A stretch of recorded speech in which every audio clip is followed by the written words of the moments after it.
Welcome everyone, this is On Just Restart, and this time we're talking about the recent apparent leak of some story details for the sequel to Legend of Zelda Breath of the Wild. Basically, there's this Italian gaming outlet that covers Zelda called Lega Hyrule, which had an interview with the voice actor for Daruk from Breath of the Wild, Pietro Ubaldi, who said some interesting things about his work. First, he said that he's done work for Breath of the Wild 2 with Daruk, but also apparently he's done work for a more serious ancestor of Daruk. That's the story here, but there's a number of massive implications from this, so for today's video we're going to be talking about what it may all mean. Now before we jump to things, let me first very quickly talk about my social media. You may see a few different things here on screen. You can check that all out. It is linked in the description below, and of course, if you like what you're seeing here, you can subscribe or perhaps consider joining as a member.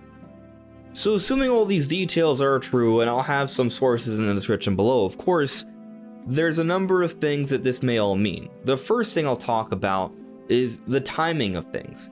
So if there's actually voice work already being done, or it's already been done, this implies that the development for Breath of the Wild 2 is actually very far along.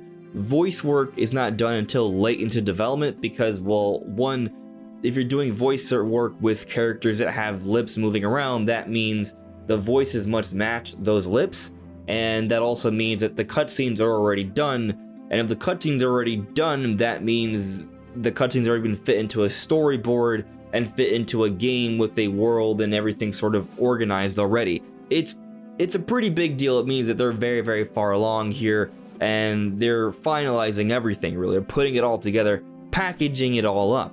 And it'll even say it feels kind of early now that the game is coming out this spring, which does give me other ideas as to, was the game going to be ready for November anyways and Nintendo's delaying it for other reasons?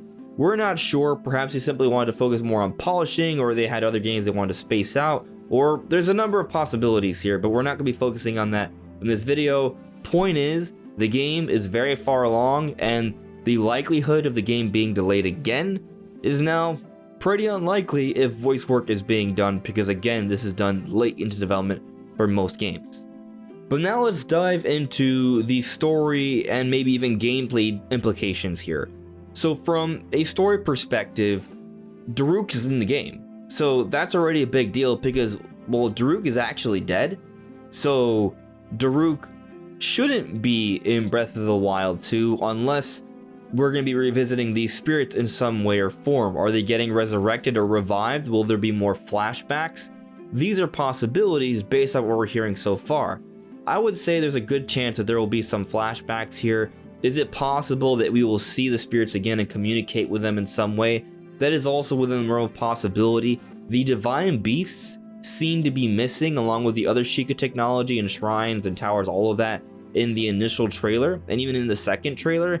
So it could be the case that Link and Zelda, their inciting incident for going into that underground tomb where they find Ganondorf, is it because they went underground where the Sheikah technology was found initially to find out what happened? Why did it disappear? So there could be a story here, and there could be something to looking into what's going on with the divine beast, because even at the end of Breath of the Wild, that final cutscene, Link and Zelda are going to see what's going on with Varuta, the divine beast for Mipha of the Zoras. So there could be something going on with the divine beast, and perhaps there'll be more interactions with the champions even though they're passed away, because their spirits could be connected to those divine beasts. Or again, we could simply be seeing more flashbacks. But what's even more interesting is that Pietro talks about doing voice work for Daruk's ancestor. Now, what's super fascinating about this is that Daruk is already from a time that was a while ago, over 100 years ago in the time of Breath of the Wild 2. So he's already kind of old, so to be speaking of an ancestor of a dead character that's also going to be having voice work, that's also fascinating, because how are you going to be hearing these words? Is it going to be through more flashbacks, but flashbacks from someone else, because Link would not have been alive to speak to the ancestor of Daruk? Or could it be the case this ancestor could be a spirit we interact with as well sometime in the future? So, you know, some semblance of themselves remains in the future in spirit form, perhaps maybe because they are a sage. There is a history of some Gorons being sages in the past, so maybe we're going to be seeing the sages this time around as well. I have noted in a few different videos and a few times in the podcast that I have this theory that we're going to be seeing the return of the Triforce in Breath of the Wild too. So basically, when you think about it, yes, we saw the Triforce at the very end of Breath of the Wild with Zelda, but then it disappears. We don't know where her powers went. But we never saw the individual pieces like we've seen in different Zelda games. Usually Link has the Triforce of Courage, Zelda just has the Triforce of Wisdom, and Ganondorf has the Triforce of Power. Now what's fascinating here is that Ganondorf is getting resurrected. It's no longer this force of nature Calamity Ganon, but the actual core of it all is this actual mummified corpse that is coming back to life that is Ganondorf. So with Ganondorf back into the fold in terms of the story here, perhaps they could be revisiting these three different pieces of the Triforce. So Ganondorf, who is represented by red and the Calamity, it's all like this reddish sort of color motif, is also supported by the Yiga, the clan that is garbed in red. He has the Triforce of Power, Dinral, red, fire. There's that theme there. And then for Zelda, or the history of the different Zeldas, they've always been protected and guided. Them all being a part of the royal family have all been protected and guided by the Sheikah. The Sheikah have ancient technology that is represented by blue energy, and then with the power of wisdom, the Triforce of Wisdom I should say, which Zelda has historically had, it's also represented by Nehru and Naydra, which are blue.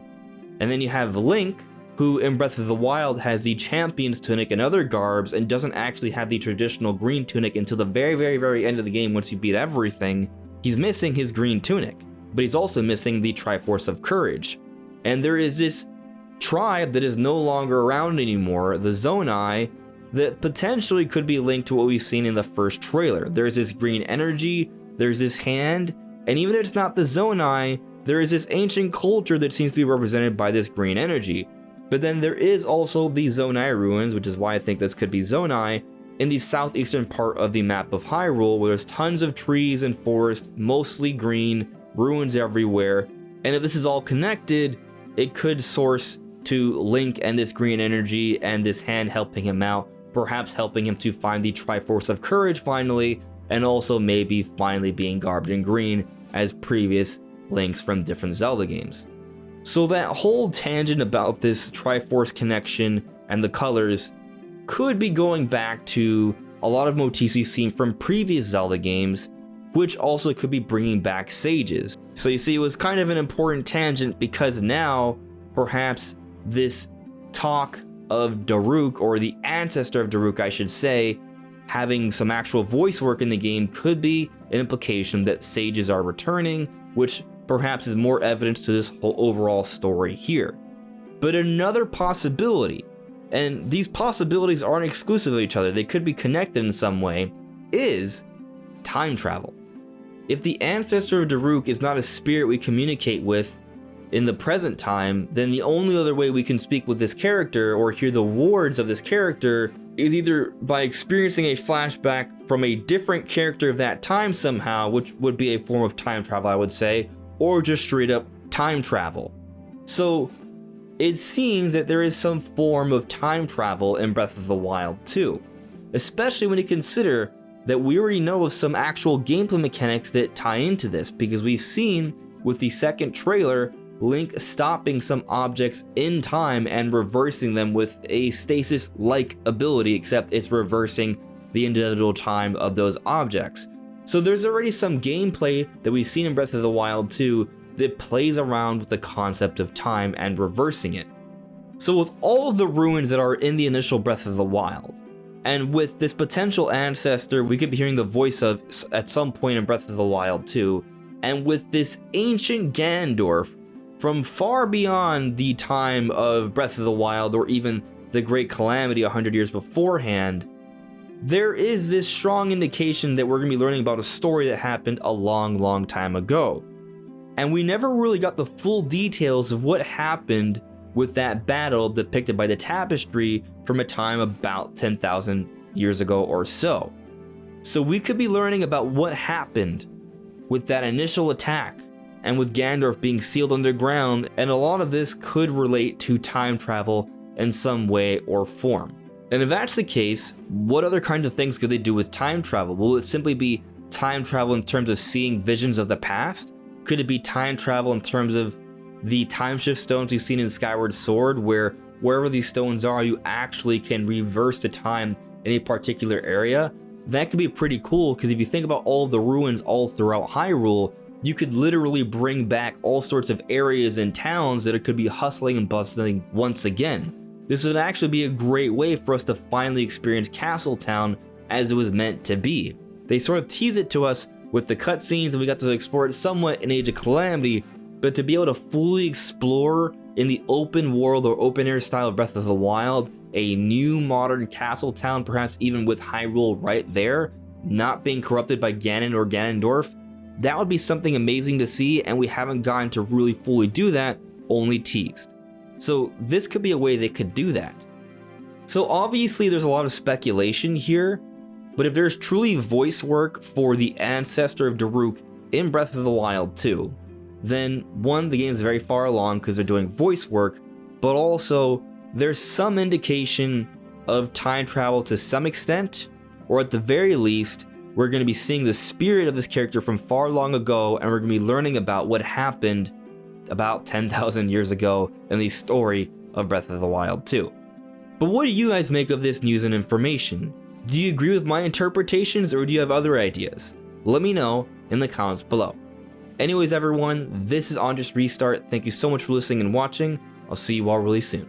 Take care.